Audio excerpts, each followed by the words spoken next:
ওরহমতুল্লাহ বারকাতুহু। আজ এই মুসলমান তোমাদেরকে একটি চিন্তা ভাবনা বিষয়। আজ তোমার চোখের সামনে তোমার মা চলে গেল, চোখের সামনে তোমার কোলের শিশু চলে গেল, চোখের সামনে তোমার স্বামী চলে গেল, চোখের সামনে তোমার বিবি চলে গেল, চোখের সামনে তোমার কাছ থেকে তোমার কাছের মানুষ সেও তোমার সামনে দিয়ে চলে যাবে।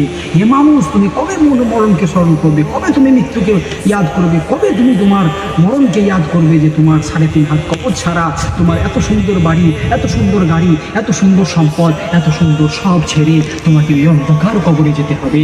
তাই বলার উদ্দেশ্য মানুষ, এ মানুষ আল্লাহর কোরআনে এক জায়গায় নয়, 2 জায়গায় নয়, 3 জায়গায় মৌতের বিষয়ে আল্লাহ কোরআনে বলেছেন, কুল্লু নাফসিন যায়কাতুল মউত, যার মধ্যে নফস আছে তাকে মৃত্যু স্বাদ গ্রহণ করতে হবে। এই দুনিয়ার মানুষ এই পাপাচারিতে লিপ্ত হয়ে থাকো না, এই গুনার কাজে লিপ্ত হয়ে থাকো না, শরাবি খেও না, জুয়ারি খেলো না, হারাম কাজে লিপ্ত হও না। এই মানুষ এখনো সময় আছে। এ মানুষ, যদি তুমি মানুষত্ব তোমার মধ্যে থাকে, যদি তুমি প্রকৃত মুমিন হয়ে থাকো, নামাজ পড়তে শুরু করো, তিলাওয়াত করতে শুরু করো, কোরআন পড়তে শুরু করো, আল্লাহর প্রেমিক হয়ে যাও, নবীর প্রেমিক হয়ে যাও, ওলির প্রেমিক হয়ে যাও, আর আহলে সুন্নাত ওয়াল জামাতের প্রেমিক হয়ে যাও, তাহলে তোমার এই দুনিয়া তোমার জন্য উত্তম থাকবে, আখিরাতও তোমার জন্য উত্তম থাকবে। এই সাগরে দেখো, এই সাগরে ঢেউ চলছে, একটা সময় সাগরে চলবে আর একটা সময় সাগরে চলবে না, একটা সময় নিস্তব্ধ হয়ে যাবে। ঠিক তদ্রূপ মানুষ, তোমাকেও একদিন এইরকম ভাবে চলে যেতে হবে। কখনো সাগরের পানি চলতে থাকবে, নিস্তব্ধ থাকবে, কখনো সাগরের পানি একদম শুকিয়ে যাবে।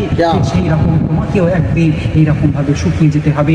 বয়সকালে থাকতে থাকতে, সময় থাকতে থাকতে সচেতন হন, সমাজ থাকতে থাকতে নিজের ইমান, আমল, আকীদাকে বাঁচাবার চেষ্টা করেন, সময় থাকতে থাকতে নিজের আখিরাতকে ইয়াদ করেন। আল্লাহু আ'লাম। আমরা কেউ দুনিয়াতে থাকতে আসি না, আমাদের মওত আসলেই চলে যেতে হবে আমার অন্ধকার কবরে। তাহলে পাপাচারী করো না, অন্যায় কাজ করো না, কারোর গীবত করো না, চুগলি করো না, পরচর্চা করো না, হাসাদ করো না, গীবত করো না। এই সমস্ত জিনিস তোমার সব জিনিসকে নষ্ট করার জিনিস। এই সমস্ত জিনিস থেকে বাঁচার চেষ্টা করো।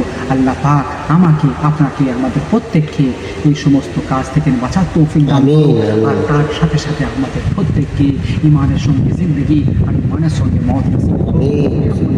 সাল্লাল্লাহু আলাইহি ওয়াসাল্লামের সুন্নাত মোতাবেক চলার তৌফিক দান করুন। ওই আল্লাহদের নেক নিয়ত নিয়ে, নেক দোয়া এবং কাজ নিয়ে চলার তৌফিক দান করুন। আমিন।